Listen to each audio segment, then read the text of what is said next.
Singayya మృతిలో Jagan car కింద పడ్డాడా, వేరే car కింద పడ్డాడా? ముందు వేరే కారు కింద అని చెప్పి నెంబర్తో సహా చెప్పి స్వాధీనం చేసుకుని ఆ తర్వాత జగన్ కారు కింద అనేటటువంటిది పోలీసులు చెప్పుకొచ్చారు. దానికి సోషల్ మీడియాలో వచ్చిన ఒక వీడియోని ప్రొజెక్ట్ చేశారు. అది కూడా అలా పడుకుని డొల్లుతున్నట్టు ఉన్నటువంటి విజువల్. ఎప్పుడైనా కారు ఎక్కుతున్నప్పుడు డొల్లడం సాధ్యమవుతుందా? ఇదో $1 మిలియన్ ప్రశ్న.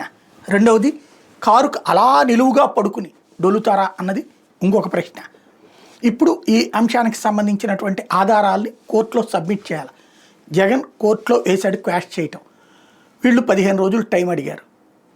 జగన్ కారు కిందన అది జగన్కి తెలిసినే పోనిచ్చేయమన్నాడు అన్నటువంటి రూట్లో చెప్పుకొచ్చారు. అది కాదని ఆ సెక్షన్ని కొట్టేసింది కోర్టు.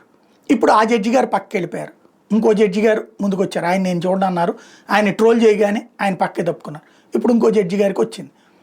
దాంతో ఇప్పుడు ఏం తేల్చబోతున్నారు? ఆధారాలు చూపెట్టి జగన్ని అరెస్ట్ చేస్తారా? వాస్తవంగా అయితే అసలు పక్కన ఉన్నటువంటి అంటే డ్రైవర్ మీద కేసు ఉంటుంది కానీ జగన్ మీద ఉండదు అని ఆ రోజునే చెప్పినటువంటి అంశం. లేదు జగన్ మీద కూడా పెట్టమంటారా, లేదా కేసు కొట్టేస్తారా? న్యాయస్థానంలో వచ్చే తీర్పు కనుక జగన్ మీద కేసు కొట్టేస్తే ప్రభుత్వానికి పెద్ద షాక్. జగన్ మీద కేసు కంటిన్యూ చేయమని కోర్టు అంటే జగన్కి షాక్. ఏం జరుగుద్దో చూడాలి.